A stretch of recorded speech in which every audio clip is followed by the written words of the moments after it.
Bukod sa gobyerno, nakaredy na rin daw ang mga kooperatiba at korporasyon na tutulungan ang mga jeepney driver na hindi nakasama sa consolidation sa ilalim ng PUV Modernization Program.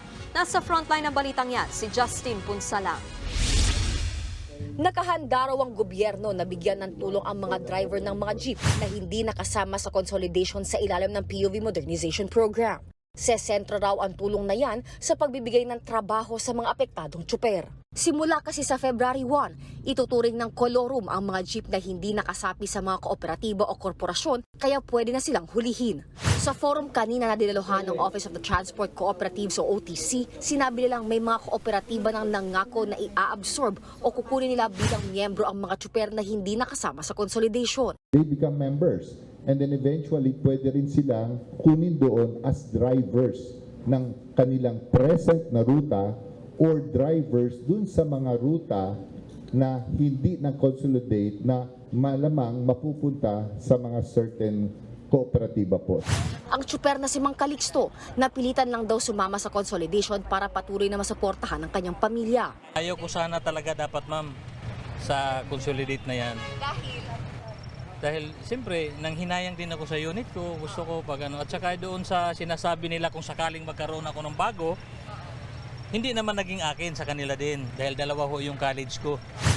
Si Mang Arturo naman, umaasa pa rin hindi matutuloy ang PUV modernization. Ang sabi po ng operator ko, maghintay lang muna, wag mamadali kasi pinaglaban pa po naman eh.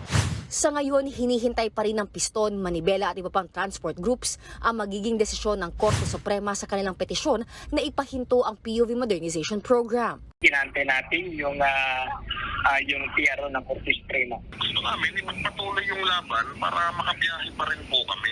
Desidido rin daw ang Manibela na ituloy ang pagbiyahe sa February 1 kahit pa ilan sa kanilang mga miyembro ay hindi nakasama sa consolidation. At kung kakailanganin, handa raw silang magsagawa muli ng malawakang protesta laban sa PUV Modernization Program. Talagang mas malaki pang protesta yung ang kinakasa namin para ipanawagan sa mismong pintuan ng Malacanang yung tuming mga hinaing.